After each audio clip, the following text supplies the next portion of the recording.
Veritas Automata, the truth in machine, shaping reality in every routine. Hello and welcome to the Veritas Automata Deep Dive. It's 2026. You can see we've changed our background. We've made a few changes in the studio you can't see visually, but we're going to be continuing to. Got Dr. Sarkar with me as well. I'll ask you to do the social media thing. Please like, subscribe, give us questions. So I guess, it's CES. We haven't had a chance to go see it, but there's been some interesting news from Boston Dynamics with the new Atlas production version. Right. Still a little creepy when you see that robot stand up. There's been some new announcements from Nvidia. They hit everything hard yesterday or Monday, I guess. Right. Yeah. A whole new chip architecture. Yes. Yeah.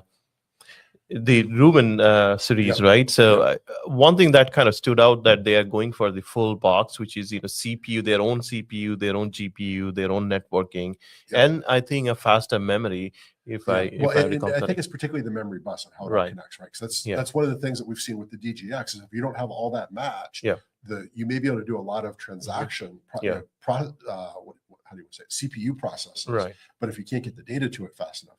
Yeah, absolutely. And I was looking at some of the performance numbers. It's supposed to be 3 to 4x faster than the Blackwell series, as well as for inference in FP4.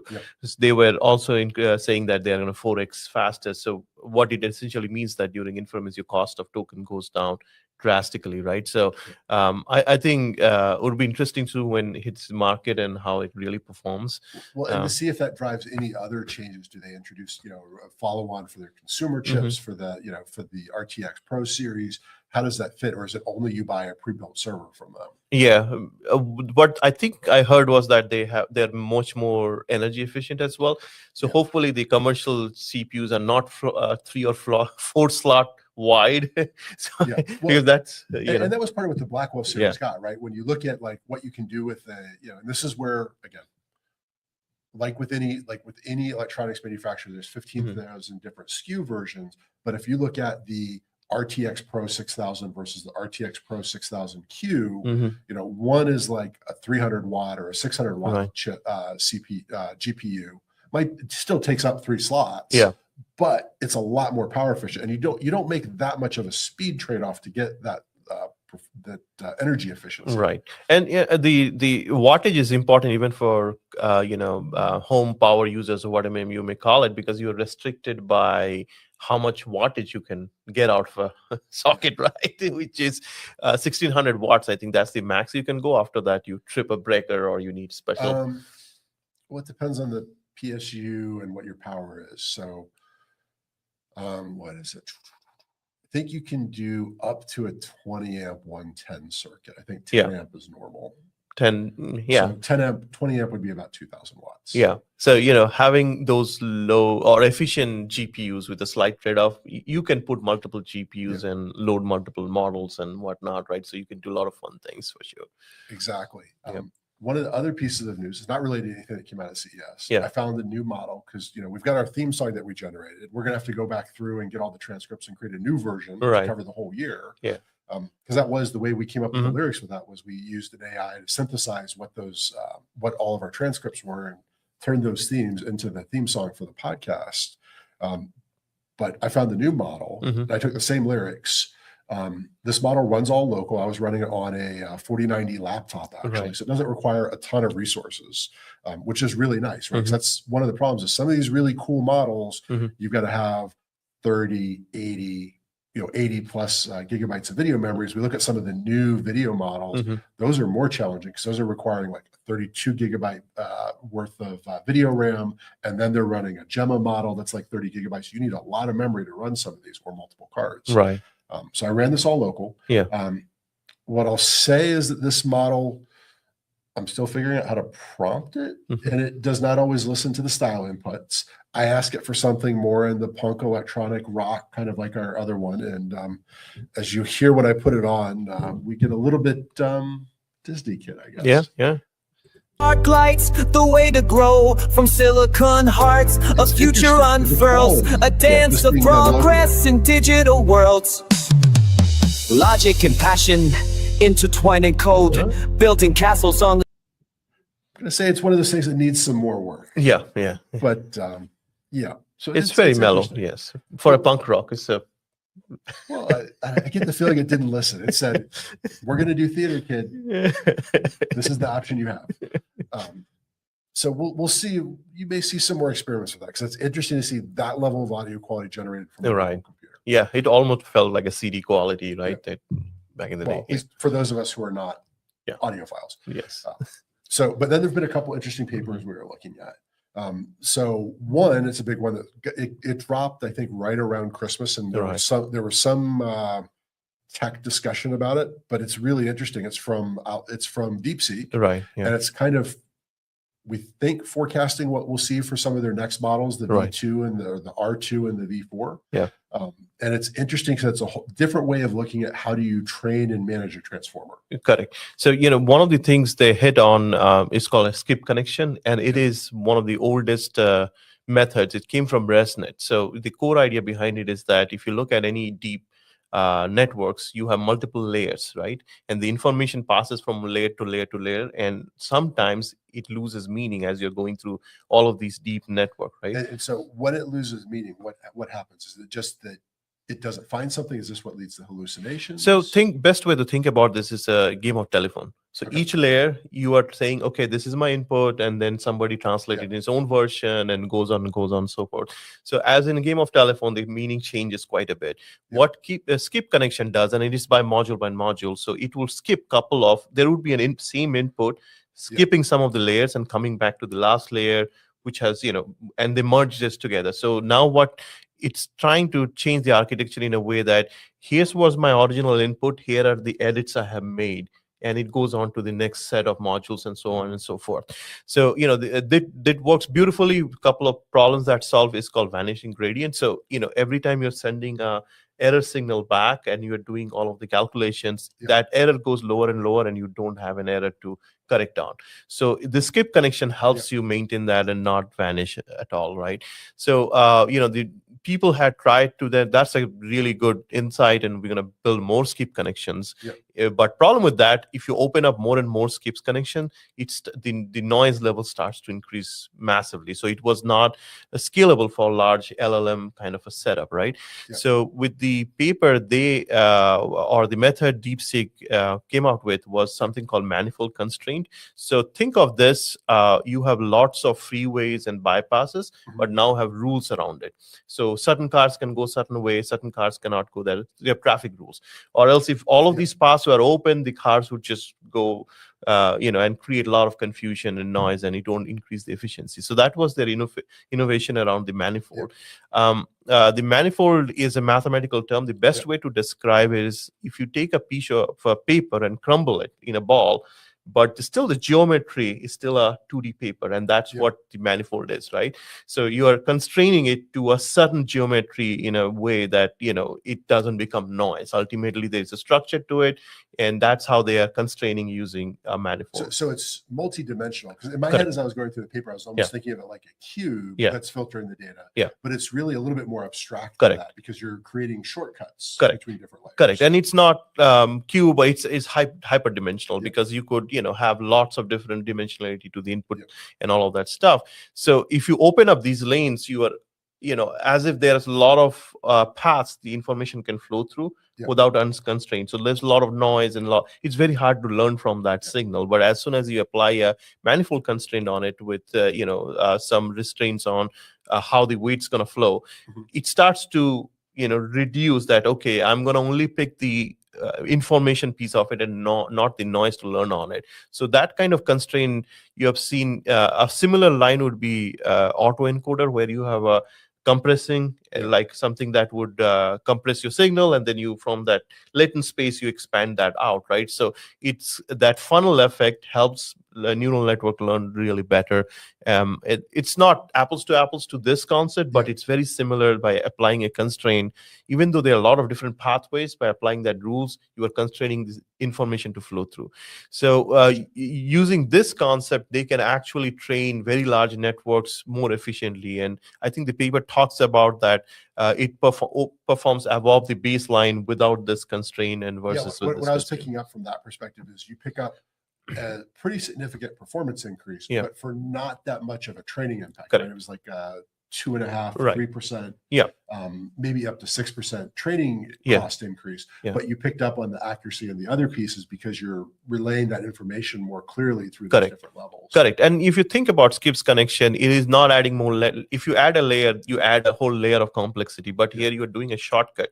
So you're copying the input and passing it along to that couple of layers down and concatenating the output from the other. So not much of compute involved there, other than the manifold calculation where you're restraining. Okay, I'm going to check this weight, that weight, and not. So we probably should explain to the audience what layers are for those of them who are not deeply in machine learning, right?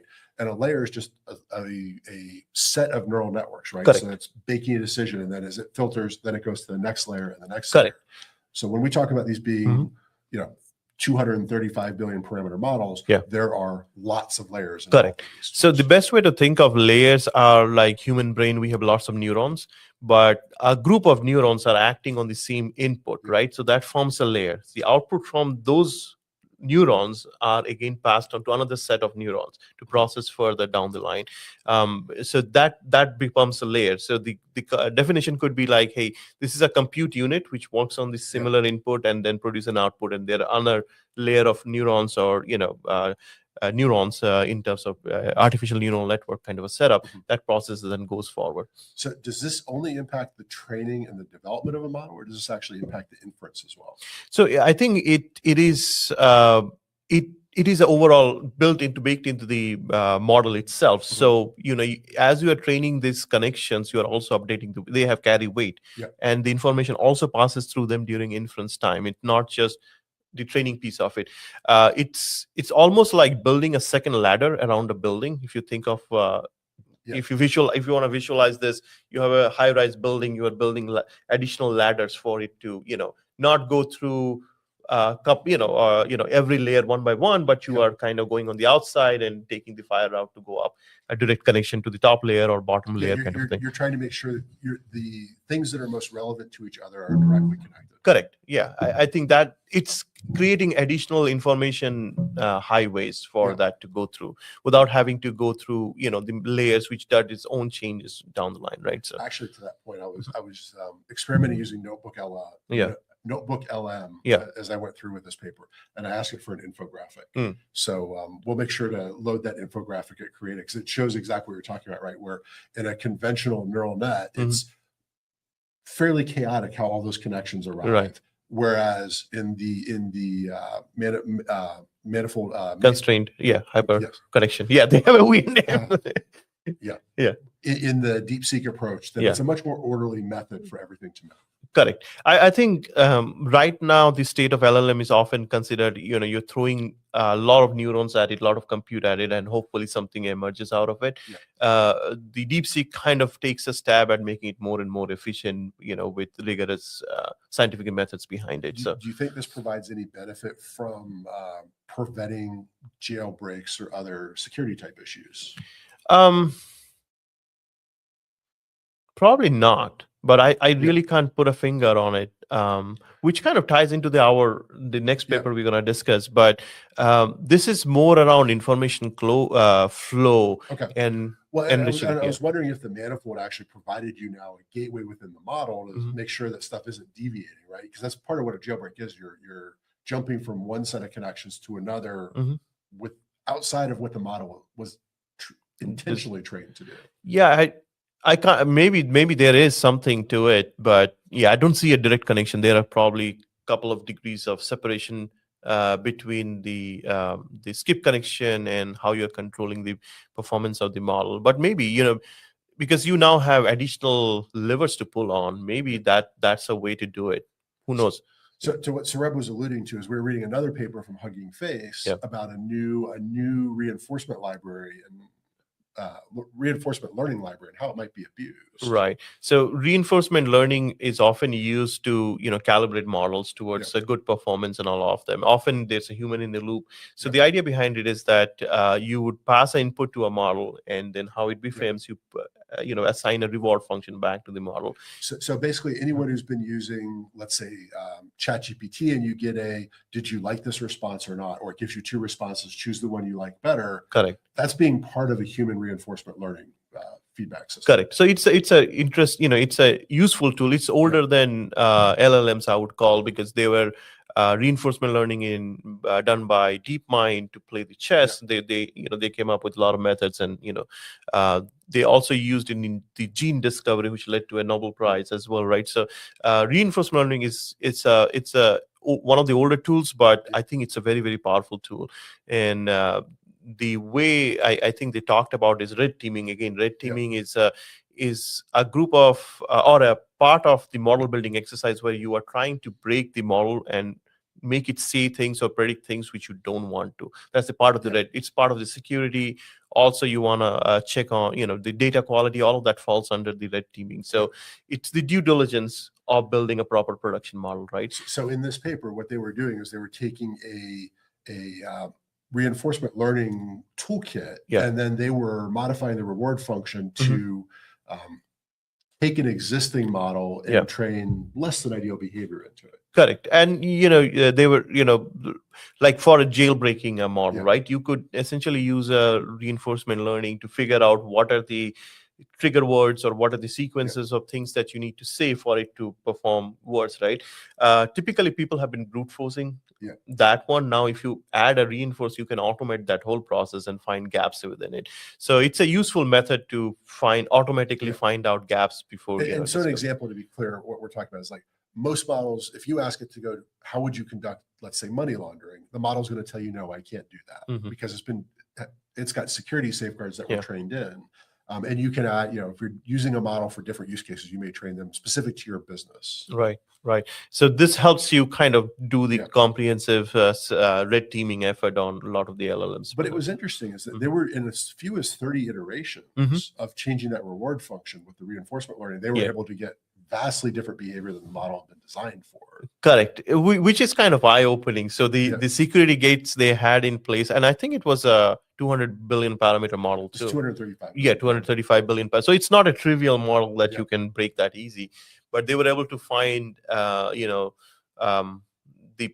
break it, right? So RL is a powerful tool, as you can see, because you're not guessing at this point. You are kind of going down a trail of breadcrumbs, for the bigger chunk, right? So it helps you kind of focus your efforts quite a bit faster. Yeah, so I think we thought that was interesting, both the speed and just the tool, because this tool could also be used for good, whether it's to build in your own constraints or to fine tune a model as well in an automated way. So can be used for good or for evil, but this is the challenge: is a lot of those tools are dual use. Correct. Yeah, I mean that's the case, right? It's changing the reward function completely changes your objective of what you want to do with it, right? So, yeah, absolutely. So I think another paper is kind of in the same line of this that we were talking about. If we were talking about that DeepSeek paper and the efficiency of that manifold, I'm not going to get all the words right for it.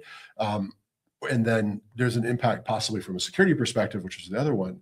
But the other is when you're building a machine learning or an AI pipeline, it's thinking about efficiency and what is the right tool to use. Yeah. And I think one of the things, if you've listened to our podcast, you'll know is that both Saurabh and I are proponents in a lot of cases of using a smaller large language model because of speed, because of the lower cost for inference, because of a lot of reasons. But we came across a paper, a blog post comparing small LLMs and BERT, which is one of the older predecessor to large language models and transformers for machine learning, and using that for classification of data. So let's talk about what classification of data is, because this is a super important part for any machine learning or AI. Right. So classification is basically you're categorizing a body of text, whether for different purposes. For example, most typical would be a positive review or a negative review, or things like you are identifying certain PII data or things like that, right? So or it could be used in an image setting to say this is a good image, this is a bad image for this. Correct. Or this is a cat and this is a dog. Yeah, so those are classification type problem, right? So if you in machine learning world, there are a couple of different big families of problems you want to solve. Classification is one, regression is one, and then text generation is the other one which came up. So they specifically in that paper they took BERT, which is I think older than any of the LLMs. They are I think by Google, and there are multiple versions of BERT as well. There's Robert, and there's other families as well. So what before we get too far, I mean, the reason this is important is if you were going to conduct even a generative AI type of solution, you need to have your data properly classified so that when your generative AI solution is looking at the data, it has good data examples and bad data examples to pull from. Otherwise, it's going to you run right into the hallucination issue. Correct. And the study they did was the BERT. Again, with BERT you have to do some kind of training for that objective function and say that, okay, you have a data set with positive and negative feedback, and then you do train it, and it works, right? With small LLMs like a 7B model, which they used, you don't need training off the bat. You just feed the data and say, do this. So it's a very generalist tool, right? The problem with even 7B LLM is much more computationally heavy. I think it was 10x more, if I recall. It varied depending on the model, and I think they use both the 7B and like a 500 million parameter, right? Because there are some very small models out there where you get some of that LLM goodness, right? And it was running, I think for the BERT versions, it was running 3 to 5 milliseconds, right? And it was running 80 to 100 milliseconds for the LLM based ones. Correct. And the performance was not that far apart, right, for that particular problem. So again, it shows that, throwing LLM at every problem may not be necessary if you are concerned about cost and speed. There are other tools available. Well, but and it depends what stage you are. If you're in that early stage where you're still going through and analyzing data and prototyping the pipeline to use an LLM makes a lot of sense, because that gives you a ton of flexibility for not a huge performance cost. 100 milliseconds is not a lot in the sense of a world. A person is not going to generally notice it. People will notice 500 milliseconds to a second usually. Some people don't notice until 2 seconds that something's changed. So this is what I talk about, that is if I push a button and it happens within 2 seconds, people feel it's pretty real time. 1 second, they feel it's really fast. Within 10 milliseconds, it's just instant. True. So that's really important as you're doing the design, though, because you can use that LLM in that prototyping phase to start to build the classifications. Because there is an upside to an LLM is it can handle anything. Whereas BERT, you've got to go through and then do all that training to have it optimized. But at that point, you're picking up a 20x speed cost or speed benefit, which is really huge, because if it's just one person, fine. But now I can handle 20 people with the same response for that same node in the system.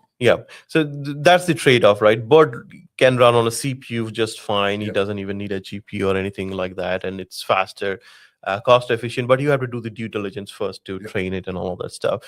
If you're doing a problem one of one, LLM's the way to go. But if you're doing one of a million out of million problems similar, then you go with a BERT kind of a setup. It will save you a lot more costs. So and like I said, it depends too where you're in the stage, right? If I'm in that prototyping stage and still figuring everything out, LLM, but then very quickly say, how do I transition this to the BERT so that way I can get that production stability as well? Because the other thing is BERT won't drift, whereas an LLM might. The best way to think of LLMs are 3D printers versus BERT is like a mold that you make and you just replicate. It's a really good example, right? And everyone thought for a long time that 3D printers were going to replace conventional manufacturing. 3D printers give you a ton of capability. Have run innovation and product development teams that have used tons of 3D printers. It's good for 1 or maybe 10 of something, but because it's an additive process, it can be slower and it can be more costly. Whereas if I'm going to make 1 million of something, to go spend the time to do that injection mold, which requires time and machining to go do a removative process to remove metal from it, but then just consistently repeat the same thing over and over and over, there can be a massive cost difference.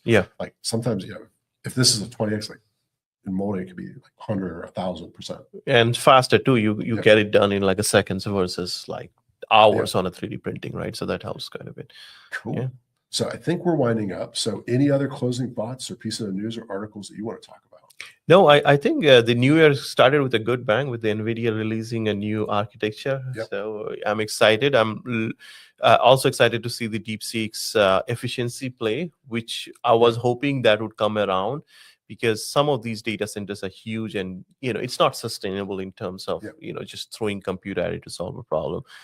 Sooner or later, you have got to look at the efficiency play down the line. So you do. It's the same thing with anything, right? There's hey, I can go throw dollars in compute, but at some point I need to make this a real business. And GPUs are cool, but I can't buy them also. So or the RAM these days. So we won't talk about that. It's different story for a different podcast, I guess. But I think the other thing is for next podcast. So in 2 weeks, I think the one thing we're gonna have to talk about are what are some of the different AI agent frameworks that are out there, and maybe even have some demos, because we've got a couple of customer projects that are really leaning into these right now. And one of the things that we're seeing, and we probably need to do a separate podcast just on data preparation as well, is that we're seeing two trends as we talk with our customers. One is they don't necessarily have their data models or their data sets ready. But the other is they want to go and build an agentic solution, but they don't have an agent framework already selected. And I think as you look at it, there are times where you need a framework, and there are times where you're better not to have a framework. It's kind of like we were talking about with the BERT versus the LLMs. So we probably need to help our share some content on our thinking about that, because I think we've learned the hard way, and we want our partners to learn the easy way.